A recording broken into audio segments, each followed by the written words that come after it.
the laws of logic are universally true. For one to claim this, either one is all-knowing.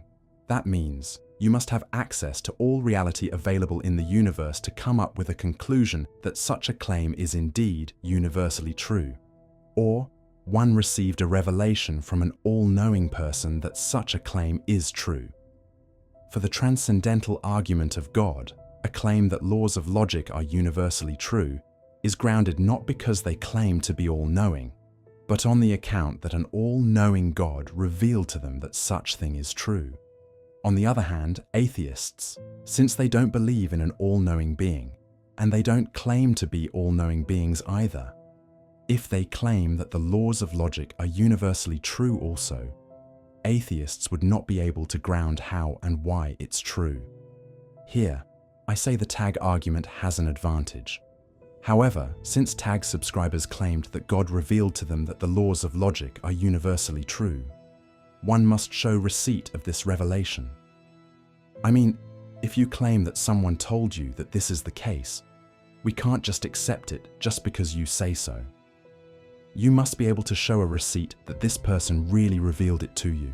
For tag's argument, their receipt of special revelation is the Bible. However, where in the Bible did it say that the laws of logic are universally true?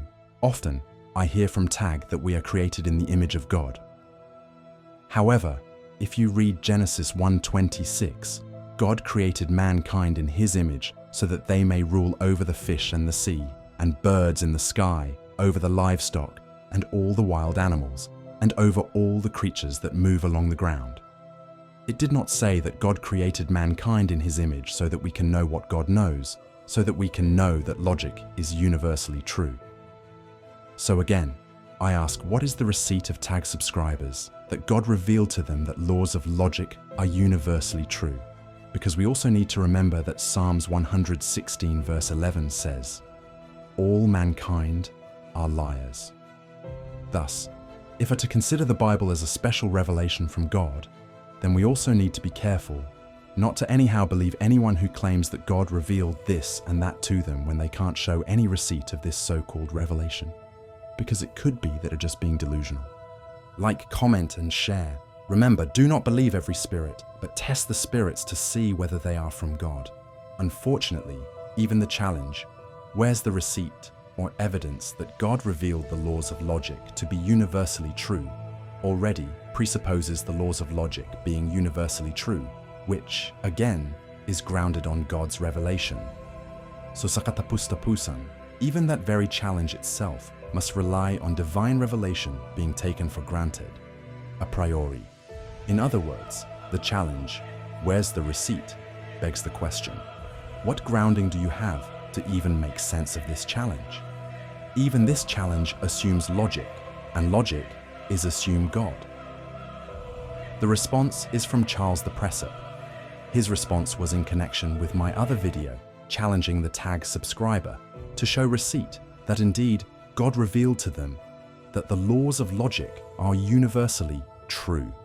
That means laws of logic applies to all reality in the universe, even to those realities that are not yet known to us. Because God who revealed this is an all-knowing God, and he does not lie, therefore it must be true that the laws of logic is universally true. Now, don't get me wrong, I also believe that the Bible is a special revelation coming from God, and thus can be used as a receipt in showing that God indeed revealed this and that. And I must admit that we are indeed created in the image of God. However, as read in Genesis 1:26, mankind being made in the image of God was so that he can rule over lower creatures such as the birds in the sky. This capability to rule lower creatures, of course, needs intellect. And intellect presupposes the capability to reason or logic. However, as revealed, the scope of being created in the image of God was to rule over lower creatures on earth, not on the entire universe. And therefore, the logic formed by mankind must be limited only within this scope. It cannot be applied universally, since mankind was not created in the image of God so that he can rule the entire universe. That was my challenge, to provide a receipt that the extent of laws of logic we discovered applies in the entire universe. However, he applied the red herring fallacy to my challenge because his response was about the existence of logic, which I do not have a problem with. As I said, mankind was created in the image of God to rule over lower creatures on earth. This necessitates intellect and/or logic to be able to do so. However, Tag's claim is that these laws of logic are universally applicable. How so? Did God reveal to mankind that he was created in the image of God so that he could rule the entire universe and thus necessitate an intellect or logic that must be universally applicable so that mankind can have the tools necessary to rule the entire universe, like in the movies Star Trek? Like, comment, and share. Remember, do not believe every spirit, but test the spirits to see whether they are from God.